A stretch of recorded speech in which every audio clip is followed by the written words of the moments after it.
You're watching Moms Matter. I'm your host, Shirin Yadigar. And in the studio today, I have a real hero. I found him online because he's standing up as a Zionist. But guess what? Daddy Milagro, you don't really even have that many Jewish friends. You hadn't been to Israel, but you became a Zionist overnight because you knew the people were being oppressed and they were being targeted. And so you did the right thing and you became an upstander and you stood up for them. And we are so thankful to you. But beyond that, you're also a single dad of a beautiful baby girl. Not a baby girl. She's how old now? Yeah, she's 9. She's still a baby to me. You know. Wow. And you're graduating UCLA in about 2 weeks. Mm-hmm. And you're a musician and an artist and a writer and just doing such great things. So I really, really do believe people like you are real life heroes. And we thank you for everything you're doing. And thank you for coming in to talk to us today. Thank you for having me on today. I appreciate it. I mean, you're awesome. Like you were sharing with me that you grew up in homelessness. Yeah, I was born and raised in homelessness. So I grew up in homeless shelters, welfare motels, sometimes in foster care when my mom was in like mental health institutions, and in low-income housing. And then after a while, I started going back and forth between my mom and my dad. So it was like two different dysfunctional situations. And then at a young age, I was out on the streets doing my own thing. So I've experienced homelessness, you know, as a child of a parent that's homeless, as an unaccompanied minor that's homeless on my own, and as an adult experiencing homelessness, as a single adult, and as a parent with my daughter, I've experienced homelessness. So I've been in and out of homelessness my whole life. And yet you are this very strong, resilient, and brilliant. I mean, talking to you, you're really a brilliant human being. How did you manage to become so educated living through homelessness? Well, I would say both my parents, they was both smart. Like my mom liked to read a lot. She did drawing and stuff. My dad is an artist. He draws. He also read a lot. So, I mean, they read. They didn't have like bookshelves, a lot of books at home, but I had access to the public library, so get books from the public library. Being around a lot of people with a different perspective, I've been around a lot of people that are actually illiterate. I noticed that even though they don't read and write, they have multiple literacies where some of them can hear a song the first time they hear a rap song and recite that whole song, or go in the studio without writing their rap, freestyle it, and then be able to recite that rap they just freestyled off the top of their head. So it's like oral traditions and writing and reading, you know, there are multiple different types of literacy. So I was around different types of education, whether it's like education that's in the hood that people wouldn't realize is actually education, or whether it's education like in the school systems and access to like, you know, museums and libraries and stuff like that. Yeah, but I mean, you ended up at one of the most renowned universities in the world at UCLA. And beyond that, somehow you managed to have a lot of empathy because you were a very kind human being. It didn't make you hard. I mean, you grew up on the streets, but rather than becoming hard, right, and feeling like the victim, which I feel many people do, you instead were like, no, I'm going to stand up for the people who are being oppressed and I'm going to be this upstander. How did that come to be for you? Yeah, well, I look up to artists like Tupac Amaru Shakur. He was discovered by Layla Steinberg, who does a lot of work with poetry groups out here in California, in the Bay Area.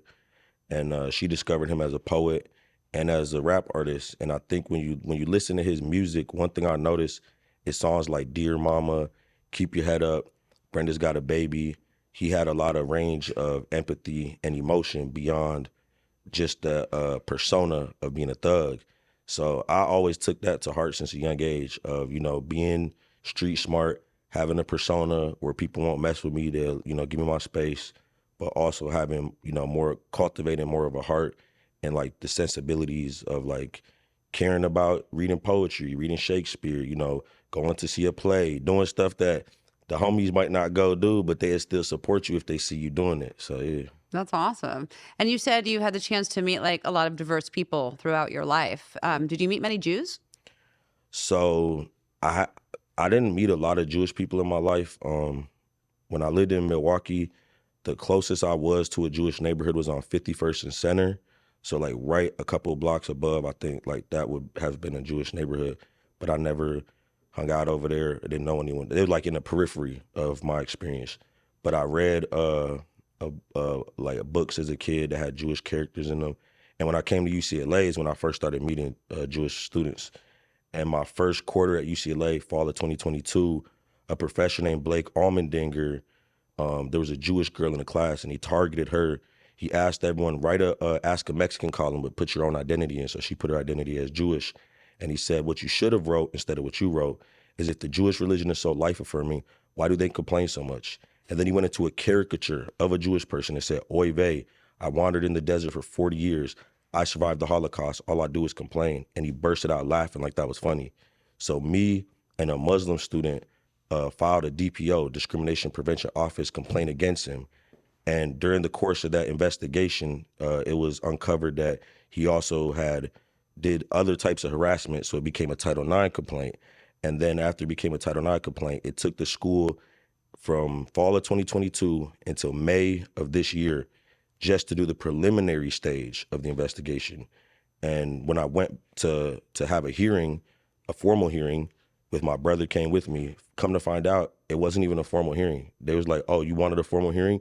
We were just here to talk to you about your feelings today. Oh, wow. I was like, I don't need a therapy meeting with people who aren't therapists. Like, I want to address the anti-Semitism that's at this campus and has been at this campus since I got there, so was here long before I got here. And if it had been addressed a long time ago, what's going on right now, where the Jewish students were physically attacked on campus, chased off the campus, there were young women that needed CHP escorts just to walk through, that could have been prevented. Instead of having to be responded to, it could have been prevented. It never had to happen in the first place. So that's why I feel very strongly about this issue, is because I saw what was going on a long time ago, and I tried to address it back then.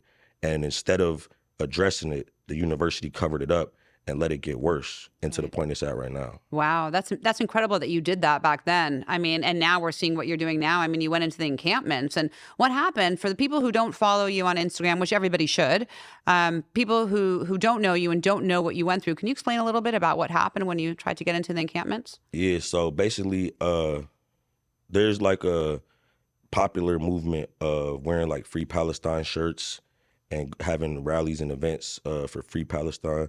I look at it as like, like the Ernesto Che Guevara t-shirts or something like that. It's like a trend. A lot of people don't know what it means. They don't know what it's about.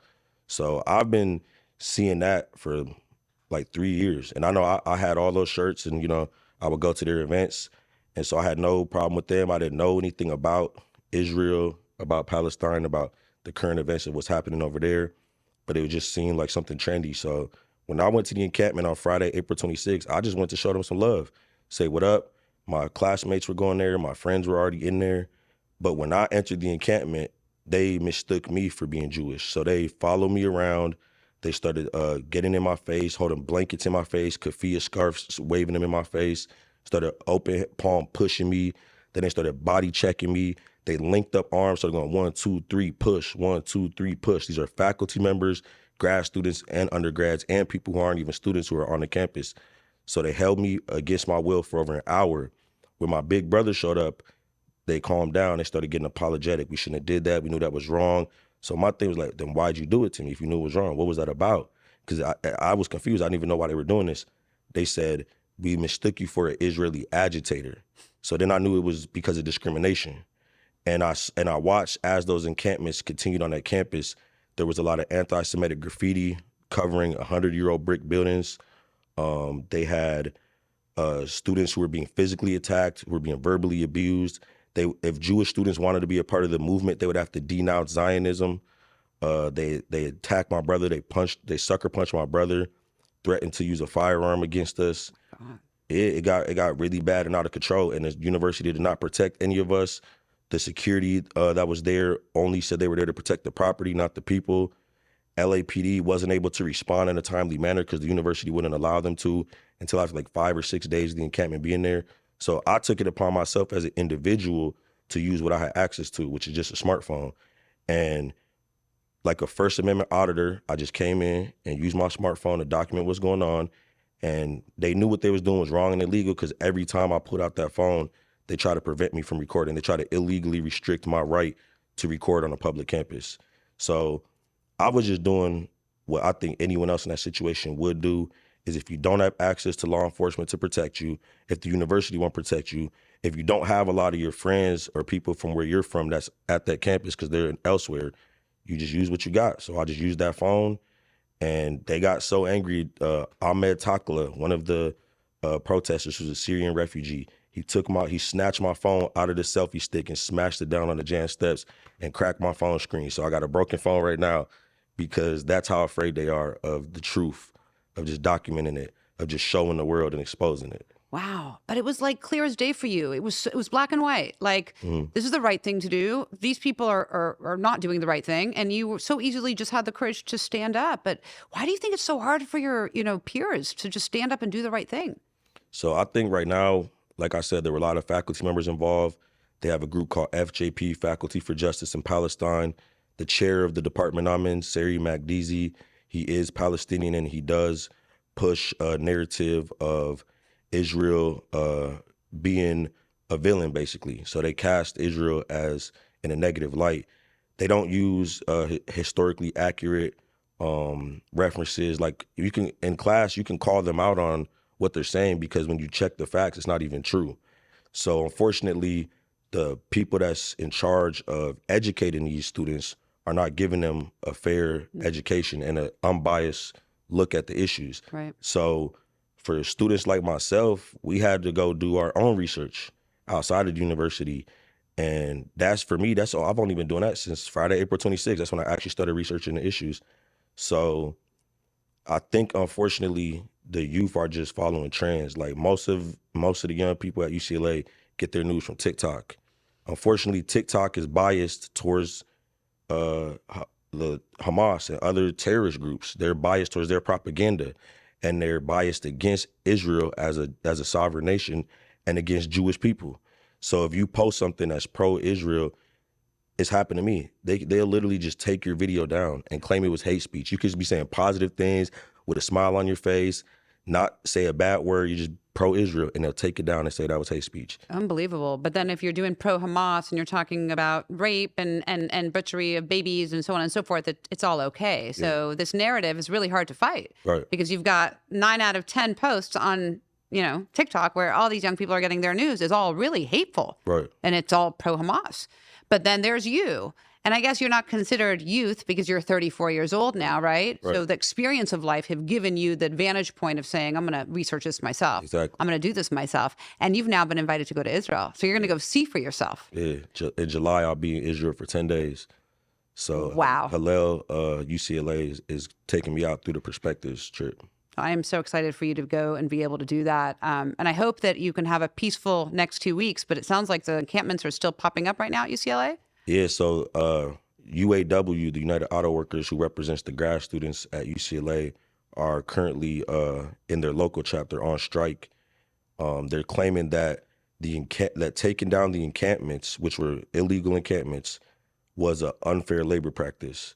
So they illegally created obstruction on the campus where students could not freely travel. They assaulted students, they threatened students, and they're saying that by the police taking down that illegal encampment, the university violated their rights. And the County Board of Supervisors voted to actually pay for their legal expenses. Unbelievable. And they actually set up a legal clinic for them, and people who committed felonies and misdemeanors getting citations. And then on the flip side, when they did brutalize a Jewish girl and knock her unconscious on the campus, community members came and responded to defend that Jewish girl, and they tried to cast that as counter-protesters attacking them. So the fights that they had that day, which I think anyone in their right minds who has a protective nature would defend that girl from those were grown men attacking her, would defend her. And those people are getting arrested and getting the actual charges. So even the legal system is biased. Like George Gascon's DA office right now is biased, and the UCPD has communicated that to me directly. So it's a lot bigger than just the university. Unfortunately, it's universities all over the country, and unfortunately, it's a national wave of anti-Semitism. So even though I am standing up and I am doing everything I'm doing, I'm like a drop in the bucket. So that's why I hope other people can see what I'm doing that aren't aware of this issue, can look it up, can get involved, and can take a stand the same way I'm doing. You don't have to be Jewish to stand up for the Jewish people. Just like you don't have to be black to have stood up for black people during Black Lives Matter. So that's really the message that I'm trying to show to the world. Thank you for sharing that message. We need more Milagro James in the world, because you really are an upstander. You're courageous and you're smart and you're doing the right thing. And on top of all of your advocacy, you're a single dad. And that to me is just incredible, that you are raising your daughter and just trying to not just get by, but thrive and do all of that. How can we support you? How can we support all that you're doing? Yeah, so on Thursday I'll be going to a dinner, and I'm gonna be talking to them about the same thing I'm gonna say right now. I'm trying to get a car right now. I had some donations come in, so I have a little bit set aside for that. But I really need to find a way to fundraise more to get me and my daughter a car. Just because with all the backlash and the negativity, people know where I live now. They know the route that I walk. People stop, yell at us. When my daughter was walking with my neighbor, someone approached her that recognized her as being my daughter. So I feel like right now we just need a car to get us from point A to point B without us being so vulnerable and having to walk everywhere. So that's the main thing I'm trying to get right now. And I'll say the second thing is that I still have family that's homeless right now. And I've tried to put that information out to see if somebody can help, my close family member that's homeless here in LA to get a spot. So that's really a big thing. I'm trying to get, housing for my family and a car for me and my daughter. That's like really what we're focused on that we need right now. Okay, and how do we do that? What if people want to make donations? Where do they go? How do they donate? Yeah, so me and my friend David Levy are about to have a fundraiser, so I can share that information with you, and you can put that out, and we'll make sure that there's like even a GoFundMe so that they can go through there if they can't actually, attend the fundraising. Okay, great. So we're going to get that link. We'll post it so people can make donations. They can help out. Continue to do what you're doing. You really are a rock star. Thank you for being such an ally. Thank you for having the courage. And I hope that today people are watching and you can just set an example for the rest of the people out there who may not know and who just feel a little bit lost and don't know the facts. And you took it upon yourself to research and do it and read about it. And you know where you stand now. And I'm so excited for you to go to Israel and come back and tell us all about it. Thank you. I appreciate it. Thanks again for everything you do. We'll see you all next time right here on Moms Matter.